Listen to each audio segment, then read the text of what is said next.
माननीय सदस्य श्रीयुक्त मोहम्मद हनीफा जी।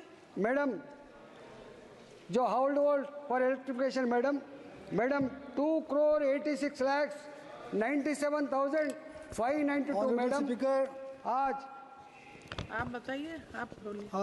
इस बजट पे बोलने का मौका दिया, इसके लिए मैं आपका शुक्रिया अदा करता हूँ।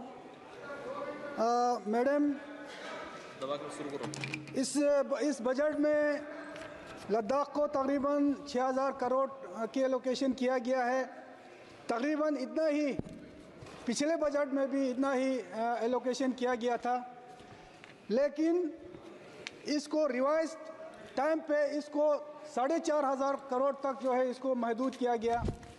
उसका रीज़न ये बताया गया कि वहाँ पर जो है ख़र्चा कम किया गया है। मैडम, लद्दाख का जोग्राफिया हालात और मौसमी हालात ऐसा है कि वर्किंग सीज़न जो है वहाँ पे बहुत देर से शुरू हो जाती है। तकरीबन बारिश के बाद वहाँ पे वर्किंग सीज़न शुरू होता है, और जो बजट पे जो रिव्यू किया जाता है वो सितंबर में किया जाता है वहाँ पे, और मार्च और सितंबर के बीच में बहुत कम वक्त होती है उसको खर्चा होने में। बिलिंग प्रोसीजर जो है वो तैयार नहीं होती है सितंबर तक, तो रिव्यू के वक्त जो है वो एक्सपेंडिचर जो है वो सामने नहीं आती। ये जो इशू है मैंने ऑनरेबल फाइनेंस मिनिस्टर साहिबा के सामने भी रखा था। तो इसमें जो रिव्यू है जो सितंबर में रिव्यू किया जाता है, उसको अगर नवंबर दिसंबर में अगर लद्दाख में रिव्यू किया जाए तो दिसंबर तक जो है बिलिंग प्रोसीजर जो है वो पूरा कंप्लीट होती है, और पूरी तरह जो एक्सपेंडिचर जो है वो सामने आ जाती है। तो उसकी बेस पे, क्योंकि एक्सपेंडिचर की बेस पे जो है वो 6,000 करोड़ जो अनाउंस होता है उसको रिवाइज करके जो है वो उस रकम को कम किया जाता है। अगर दिसंबर में अगर ये रिव्यू किया जाए उस वक़्त पूरी तरह जो है लद्दाख का जो एक्सपेंडिचर है वो सामने आ जाता है, तो पूरा जो बजट अनाउंस होता है वो मुकम्मल तौर पे वो वहाँ पे खर्च किया जाएगा।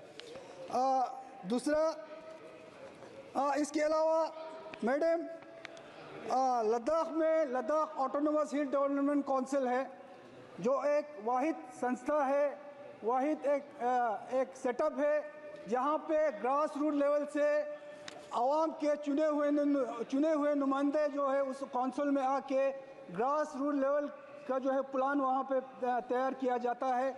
मगर उस काउंसिल को इस बजट का जो 6,000 करोड़ जो बजट अनाउंस किया जाता है उसका महज 10% जो है उसके अख्तियार में दिया जाता है। तो हमारी डिमांड है कि ऑटोनोमस हिल डेवलपमेंट काउंसिल को कम से कम 40 से 50% जो बजट है उसकी उनके अख्तियार में दिया जाए। और काउंसिल एक्ट में यहाँ पे पिछले बार जब जम्मू कश्मीर की रीऑर्गेनाइजेशन जो बिल लाया गया था उस वक़्त ऑनरेबल होम मिनिस्टर साहब ने यहाँ पे वादा किया था कि ऑटोनोमस हिल डेवलपमेंट काउंसिल का जो पावर है उसको एम्पावर किया जाएगा, उसको घटाया नहीं जाएगा। लेकिन ऑटोनोमस हिल डेवलपमेंट काउंसिल के पास जो बजट जाता है, जो कैपेक्स बजट जाता है, वो जो 2019 में जो यूटी बनी उससे पहले ये नॉन लेसेबल हुआ करते थे, लेकिन अब वो लेसेबल है। तो हिल काउंसिल को तकरीबन 40-50% इस बजट का उनको दे के उसको नॉन लेसेबल बनाया जाए।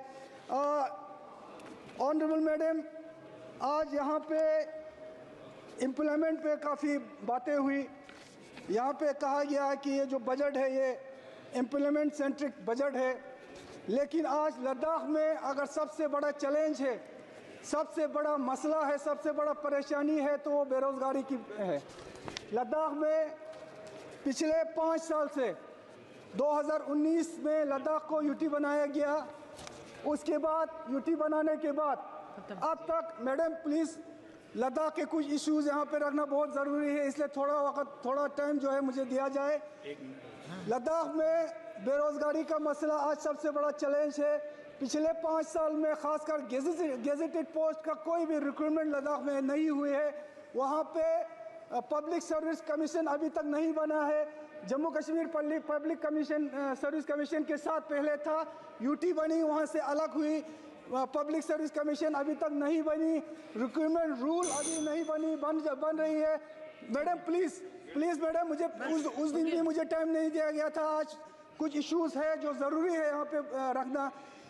लद्दाख के लेकर दीजिए। जवान लोग, जो नौजवान तबका है, पढ़े लिखे यूथ से आज परेशान है, फ्रस्ट्रेटेड है मैडम। लोगों को, बहुत सारे जवानों को, बहुत सारे पढ़े लिखे यूथ को ओवरएज हुआ है, वो फ्रस्ट्रेटेड है। आज लद्दाख में जल्द से जल्द रिक्रूटमेंट सिस्टम को जो शुरू किया जाए, पीएससी का गठन किया जाए। अगर लद्दाख को अलग से पीएससी देने में मुश्किलात है तो जम्मू कश्मीर पीएससी के साथ रखा जाए और जल्द से जल्द रिक्रूटमेंट शुरू किया जाए। और रिजर्वेशन 80% की बात पिछले हाई पावर कमेटी के गवर्नमेंट के साथ मीटिंग में हुई थी। 80% रिजर्वेशन वहाँ पे मिलना चाहिए और एलआरसी मैंडेटरी होनी चाहिए। ये